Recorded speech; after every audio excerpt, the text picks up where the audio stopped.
que a gente tem de estudos sobre a crucificação de Cristo? Eu acho que a gente tem Esse- mais informações hoje do que antes, né? Tem. De como pode ter sido. E analisa o quê? Analisa restos, relatos, tem. Porque não temos foto. Não temos foto, e esse é que é o problema. Se eu soubesse que essa pergunta viria, também eu não vim de casa. Essa semana toda eu estava gravando na TV Novo Tempo alguns documentários, eu vim direto da TV para cá. Mas eu tenho lá em casa uma réplica do único osso de um crucificado encontrado até hoje. Ah, é? Só um? Só um. Por quê?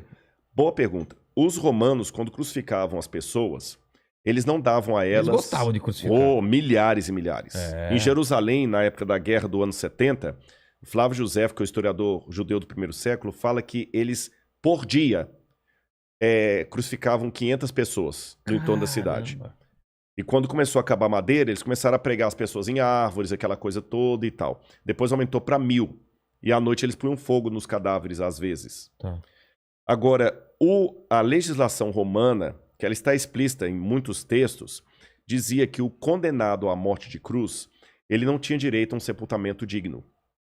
Eram ladrões? Eram ladrões, assaltantes, revolucionários, então a cruz era para ser Todo mundo que é contra o Império Romano era crucificado. Crucificado. Tá. Então o que acontece? Aliás, antes de entrar até nessa questão do que acontecia com o crucificado, Tá. a cruz era uma coisa tão abjeta que Plautus lembra numa das suas... E Plautus era comediante romano, era um satírico. Ele criou peças de teatro falando da crucifixão dos escravos. E ele chegou a mencionar que a palavra crux era tão terrível que ela virava um xingamento, um palavrão. Ou seja, se eu estivesse falando o latim clássico do tempo romano, eu tinha acabado de falar um palavrão aqui, crux. Crux, em latim. O que significava cruz seria um palavrão. Seria um palavrão. Porque era uma coisa tão hedionda que você citar aquilo... Aliás, o Cícero, quando ele estava defendendo um homem chamado Rabírios, que era um cidadão romano que estava com o risco de ser condenado à cruz, Cícero falou que lembrou ao auditório que a palavra crux não deveria nem ser mencionada num ambiente onde houvesse uma mulher de respeito. Caramba! E ele conseguiu uma jurisprudência... Era uma coisa suja. Cícero conseguiu uma jurisprudência para que ninguém que fosse cidadão romano pudesse ser condenado à morte de cruz. Tá certo? Então, voltando, o que acontecia com o cadáver de um crucificado? Por que a gente não acha osso? Os corpos de crucificados eram jogados num lixão cheio de areia para literalmente entrar em putrefação. Esse lugar era chamado de putenescum. O próprio nome putenescum lembra um palavrão muito comum por aí. Não, mas tem também não sei o que é a putanesca, não tem? Um tempero, não sei o que. É um tempero. Não sei o que é a putanesca. Eu também não sei. Mas de qualquer maneira, em latim, essa palavra significa putrefazer. Tá. Então o corpo era jogado naquele piscinão de areia ali. Vinham abutres, árvores de rapina, comiam os restos. Era um mau cheiro tremendo.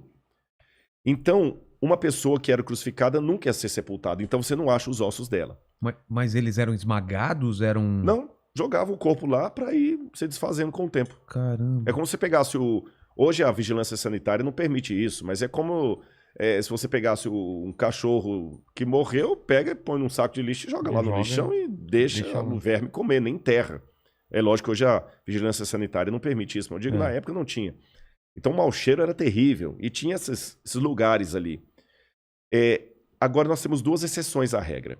Uma delas é Jesus, segundo o Evangelho. Ele não foi jogado nesse lugar. A outra exceção, que até comprova a possibilidade de Jesus ter sido uma exceção, foi descoberta em 1967, depois da Guerra de 6 Dias. Jerusalém foi ocupada ou retomada pelos israelenses. Eles expulsaram os jordanianos, fizeram um acordo com os palestinos, com os árabes locais, colocaram a bandeira ali e Moshe Dayan conquistou a cidade de Jerusalém. Então começaram agora a ampliar bairros em Jerusalém para fazer o assentamento dos judeus. E num bairro chamado Givat HaMivtar, que significa algo como Colina das Flores, ali, estavam construindo um assentamento judeu. Quando os tratores bateram numa laje, que era a laje de um túmulo do primeiro século. da época de Cristo. A gente chama em arqueologia da época do Segundo Templo. E quando abriram o túmulo, chamaram os arqueólogos, ali havia caixas de pedra, a gente chama essas caixas de ossários ou ossuários, onde a pessoa coloca os ossos do defunto.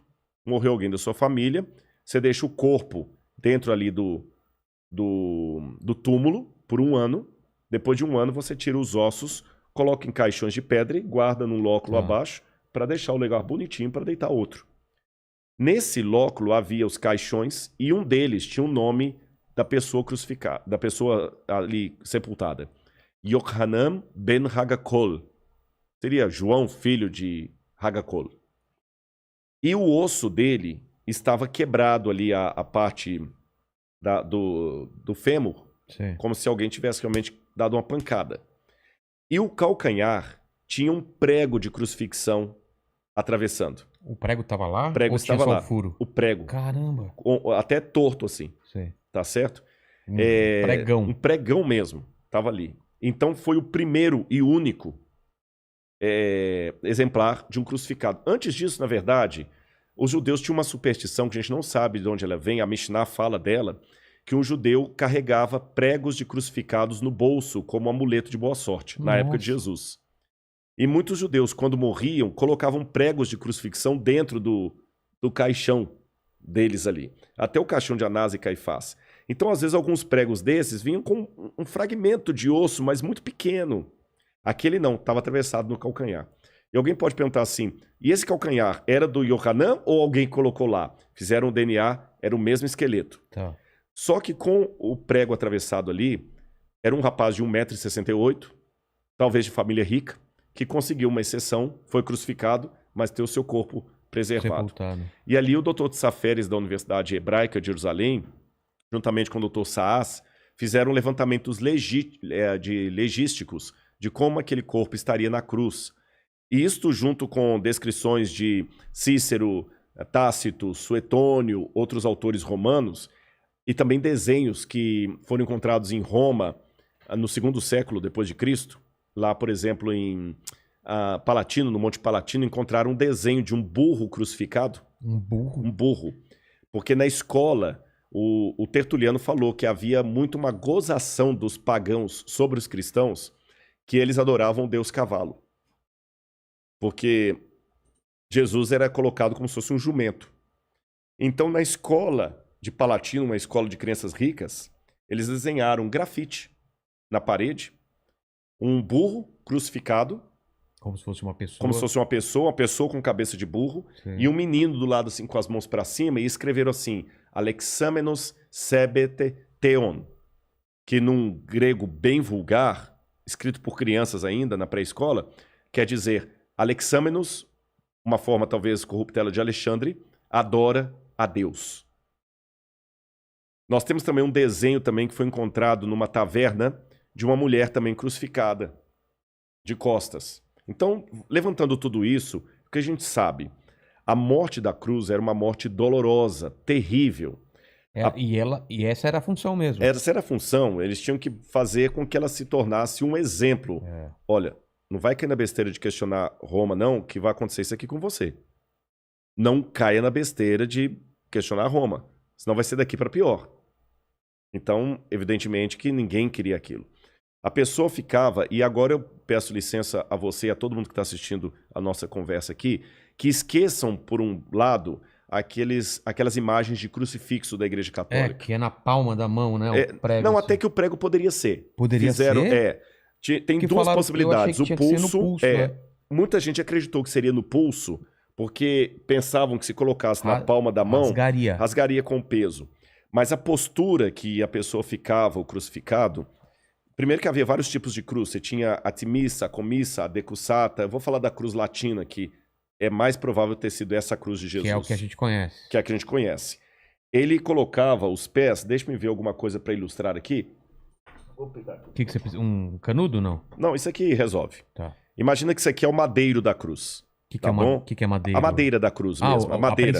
A principal, que a gente chama de stips. Tá. Stips. Se você tiver um canudo aí, vai ser melhor, então. Dá 2, então, por favor. Ele tinha o stips, que ficava assim, tá bom? E o patibulum, que ficava assim.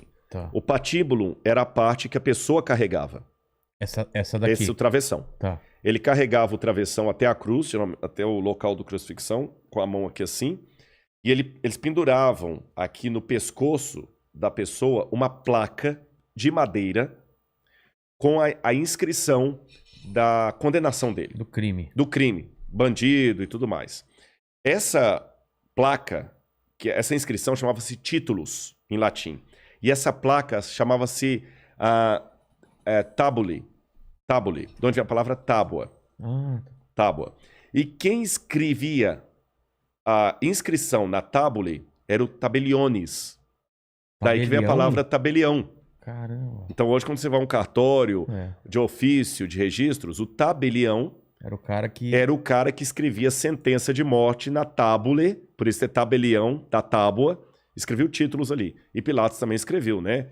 Jesus de Nazaré, rei dos judeus, em latim, grego e hebraico. Mas foi uma certa ironia. Ironia com os judeus, com certeza. Então Jesus carregou aquela tábua aqui e o patíbulo, que era o travessão. Quando chegava lá, eles montavam a coisa... Amarravam, montavam, crucificavam a pessoa. Se quiser colocar aqui, tem uma câmera aqui em cima também. E aqui levantavam a cruz. Acho melhor você levantar só para o pessoal, você já sabe onde está justamente a cruz, a câmera posicionada. Agora um detalhe, a pessoa que era colocada aqui, aí aqui eu vou precisar, só me orienta se eu estou apontando para o lugar certo. Não, é para essa câmera. É para essa aqui, olha. Os pés da pessoa eram pregados um desse lado, o outro do outro lado. Ah, assim? Assim. Por isso que eu ilustrei aqui, ó. Como se fosse um cavalo. Como se fosse um cavalo. Ela montava aqui, ó. E aqui no meio tinha um pequeno banco chamado sedícula. Uma saidinha. Uma saidinha que a pessoa apoiava ali. A bunda? A bunda, exatamente, claro. Apoiava ali e ficava com as mãos dessa posição. Então não era tanto peso aqui para segurar. E alguns casos, a pessoa nem tinha a crucifixão com os pregos mostrados para cá, a palma. Ele ficava com a mão por trás? Por trás, assim, eles crucificavam aqui. Tá. Agora, se você perceber, a minha voz mudou de tom quando eu fiz esse gesto. Porque quando você faz aqui, você comprime o seu pulmão.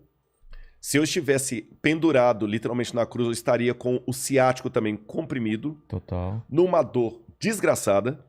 E segurando o pé mal apoiando do lado, você segurando ali. E para você poder respirar, eu não estou fazendo aqui um exercício, é de verdade.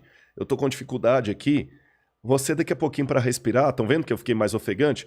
Você tem que erguer... Tomar fôlego e cair. Apoiar pelo pé ou pela pelos bunda? pés do lado. Tá. Porque apoia assim. Apoia assim, você se levanta e cai de novo. Caramba. Você tá entendendo? E o banco... Isso repetidas vezes. De quando em vez você tem que virar. Por isso que os ladrões que estavam com Jesus, quando eles queriam apressar a morte dos ladrões, eles aplicaram algo que em latim se chama crurifragium.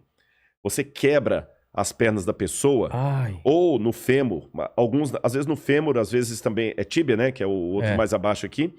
A pessoa, então, com a perna quebrada, não conseguiria fazer, aí em pouco tempo ela já ia morrendo asfixiada e ia sufocando. Sufocando. Por isso que eles quebraram os pés dos ladrões. Tá certo? Esqueça também outra coisa do crucifixo. O condenado não era colocado ali com um paninho cobrindo... as partes íntimas dele. Ele ficava completamente nu. Era pra... É pra humilhar mesmo. Você tá acha que Jesus também? Totalmente. É mesmo? Totalmente. E eu vou piorar a coisa pra você aqui. Caramba, isso eu nunca tinha ouvido. Na verdade, muita gente fala que o filme do Mel Gibson foi um filme violento, aquele é Paixão de Cristo. Eu digo, é o filme que eu daria nota 10. De representação? De representação. Porque a crucifixão de Jesus foi dali pra pior.